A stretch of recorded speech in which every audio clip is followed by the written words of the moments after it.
एक समय की बात है। एक गांव में एक बड़ा ही खुशहाल और खुशमिजाज लड़का रहता था। उसका नाम राजू था। राजू के पास एक पुरानी किताब थी जिसमें एक जादू की कहानी थी। राजू हर रोज उस किताब को पढ़कर उसके विचारों में खो जाता था।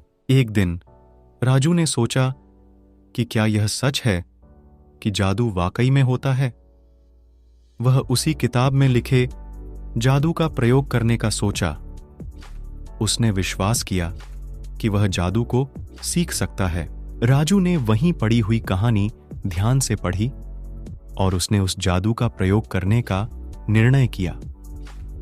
उसने एक चिट्ठी लिखी और मांगी हुई वस्तु को लेकर उसे उस चिट्ठी के साथ जला दिया और चिट्ठी में लिखा कि जो चीज मैं चाहता हूं वह मुझे मिल जाए।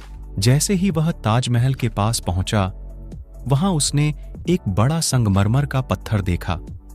वह पत्थर चुना और सोचा कि अब वह घर वापस जाएगा। राजू घर लौटने के लिए वहीं से चला, लेकिन चलते चलते उसकी चाल सुनिश्चित रूप से बदल गई। उसने अपने घर को सोचा और उसी समय उसके सामने उसके घर का नया नक्शा आ गया। राजू को यह अद्भुत और अद्वितीय महसूस हुआ कि वह बिना किसी मेहनत के ही अपने घर का नया नक्शा पा लिया है। वह उसी घर में प्रवेश किया और देखा कि सभी चीजें वहां पर पहले की तरह ही हैं, बस नक्शा बदल गया है।